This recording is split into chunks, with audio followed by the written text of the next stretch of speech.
Hey, it's Matt O'Leary, and it's time. It's time. I'm ready to go. I'm wearing my Madison Cunningham shirt right here. See it? Check it out. Just becoming my yellow flannel.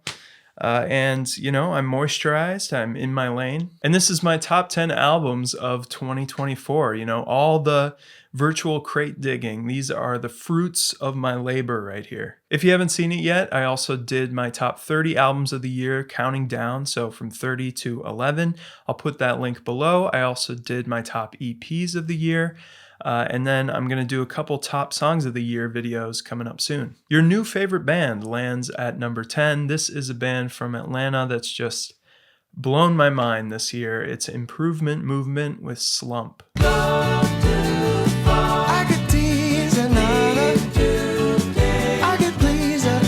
70s soft rock and jazz pop meet some soul and folk and maybe like acoustic rock is the blanket term here. Very pleasant mix, but anything but bland. If you're a Steely Dan fan, then just run to this one, don't walk. The playing is super, super high level, but it always serves the song. Like everything is about composition. And every band member harmonizes vocally, and their blend is just impeccable and so effortless. Like it just sounds so smooth and easy. This is definitely one of the more accessible picks in my list. Yet another Norwegian prog band comes in next on the list from a seemingly endless supply from over there. Call it jazz rock. Number 9 is Remnants of Light by Needlepoint. They are one of the chief purveyors of that Canterbury sound in Prague. I stick with people who make me feel like a Martian man. Needlepoint's also steeped in folk and psychedelia. There's a strong pop element with some instrumental workouts like Gentle Giant and some pastoral Genesis vibes. I'm amazed at the intricacy, the just uncompromising intricacy of this album. There's not the slightest hint of a bid for more widespread appeal. This is just niche, underground music through and through. Some of the most underrated but best writing and playing in rock this year. But being in the Canterbury vein, I feel like it'll never get the respect it should in the prog world. And speaking of underrated, this next band is one of the more underrated art rock bands of the past 20 years. It's Field Music at number 8 with Limits of Language.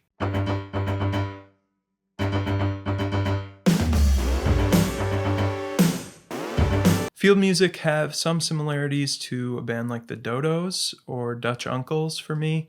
It's that progressive pop kind of XTC, a little bit of Gabriel in there. David Brewis's familiar and just very distinctively English voice is a big draw for me here. This is another treasure trove of great material. There's so many great melodic hooks. There's so many just moments of rhythmic spontaneity, really strange arrangement and instrumental choices. They're really studio heads. You can tell they love to experiment in the studio, but it's never to the detriment of the core songwriting. Again, just a criminally underrated band. They've been at it for a long time. It's worth a good headphone listen and a few good headphone listens. This is just perfect Anglo art rock right here. And speaking of the Anglosphere, we've got another UK band here just doing progressive rock proud with their 5th album, Life in the Wires. At number 7, it's Frost.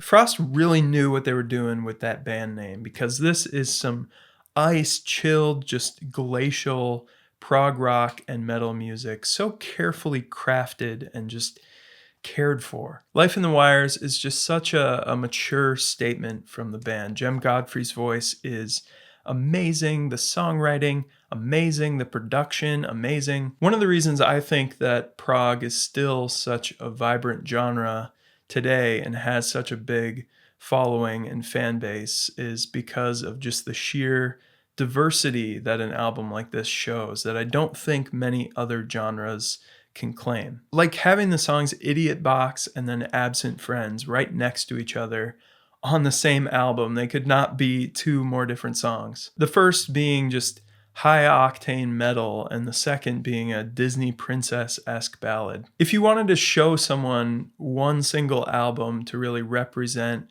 prog rock in the decade so far, I feel like this should be it, in my opinion. And the Brits keep coming, and they don't stop coming. At number 6, this is a total surprise for me this year because I wasn't a big fan of the band Black Midi, but Geordie Greep's The New Sound totally did it for me.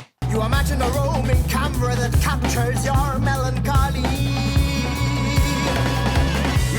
A lot's been said about this album already. I feel like it's one of the alternative mainstream pitchfork darling records of the year. And for good reason. You know, Greep's character study in this album is gripping. Throughout one song, the character's descent into depravity just fits the unfolding chaos of Greep's music and his composition so absolutely perfectly. I love that Greep's embracing prog and jazz fusion because I'm kind of an anti-post-punk guy when I feel like the vocals are more about delivery than they are melody. And yes, he has kind of a stream of consciousness, linear style vocally, but these are very memorable melodies and progressions. Just a big surprise hit for me this year. We're going to take the intensity down a few hundred notches on number 5.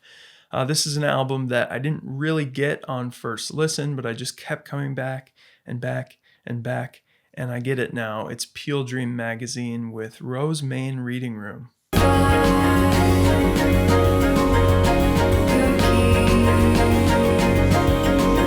There's a strong affinity here for 60s psychedelia, symphonic instrumentation, woodwinds, vibraphones, the delicate avant-pop sensibilities of the Velvet Underground and Nico album, but also a lot of quirky MIDI-era indie and electronica and folk stuff in there too. You know, some Sufjan blood is in here. So it feels grand and extravagant with the symphonic stuff, but it also feels homemade and, you know, bedroom poppy. I've just come to love the whole album from front to back. It's definitely one of my more listened to albums of the year. And at number 4 is my favorite debut album of the year. This is the UK band Plantoid with Terapath.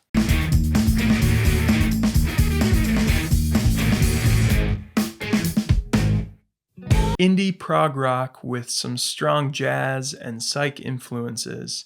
Honestly, I said it at the time, I feel like this album could serve as the theme music for this YouTube channel. Chloe Spence's vocals play a very textural role in the sound, like they're just as important as any other instrument in the mix, and they're somewhere in between like Esperanza Spalding and Melody's Echo Chamber. King Giz with a more serious tone, I think, and just a more reverence for prog and jazz fusion. Great songs, great playing, great live recorded performances. A double dip in my top 10 this year is this next one. It's a bandmate of my number 10 pick, Improvement Movement. One of my musical discoveries of the year for sure. It's Clark Hamilton, aka Clark Sound, with the album What Is Music at number 3. Then you pay the price. Clark's a true student of music with just endless talent. He plays every single instrument on this album, and it's pretty similar in many ways to that Improvement Movement album, but maybe a little bit more jazzy and complex. There's a lot of very lush acoustic instrumentation here. You got classical guitar, you've got piano, and just stacks of vocal harmonies. Clark's voice is so soft, it's so soulful and pure sounding that the stacks of harmonies are just pillowy. You could call it jazz rock or jazz pop, but there's definitely an eclectic range of influences. Music majors will love it, but it also bops pretty hard with some strong hooks, endless groove. I'm just running out of superlatives for all this music, but he's an amazing musician. You're going to love him. Just go pay him. At number 2 is an album I feel like Regina Spektor could have made if she would have had a little bit more of an adventurous career path. And that is Joanna Wong from Taiwan with Hotel Aru. I know it's not wise to jump in the water. What to say about this one?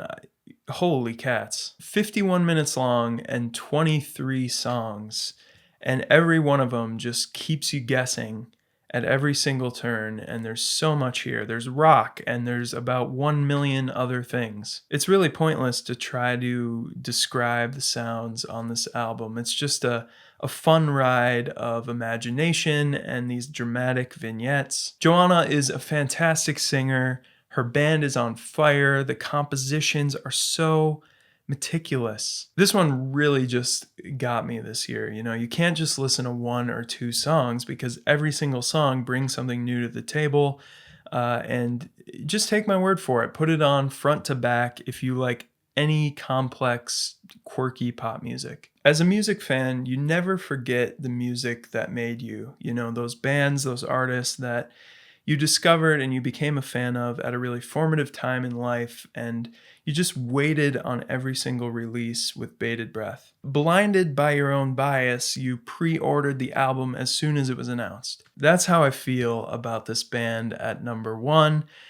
And you might ask, and rightfully so, why should I listen to this undiscerning mega fan? You know, this band could gargle salt water on their next album and he'd buy it. But I bet if you really think about it, you want nothing less than to find the next artist that for you can do no wrong. And for me, that is right now, at least, the Lemon Twigs, who retain the title with the number 1 spot this year in A Dream Is All We Know.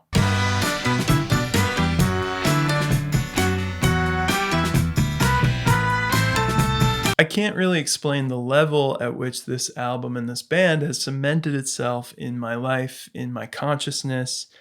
It feels like it's a part of me now. My Golden Years and They Don't Know How to Fall in Place, probably 2 of my favorite songs of all time now in such a short time, but I think my Spotify Wrapped proved it. You know, they're the top 2. Just a perfect showcase of the D'Addario brothers, their 1-2 punch of talent like Lennon McCartney. Michael being a little bit more direct in his approach, a little bit more personality in his vocal leads like Lennon.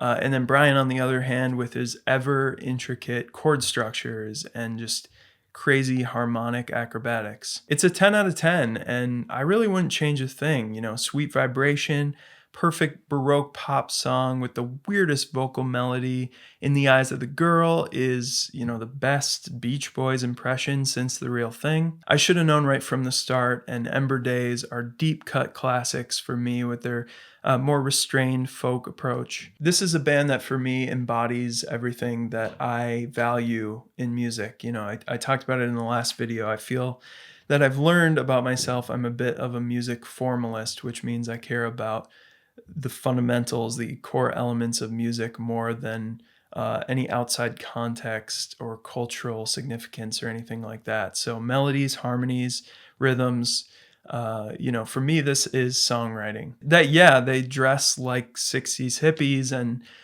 really look like that, you know, late 60s, early 70s period, beat music, Baroque pop, what have you.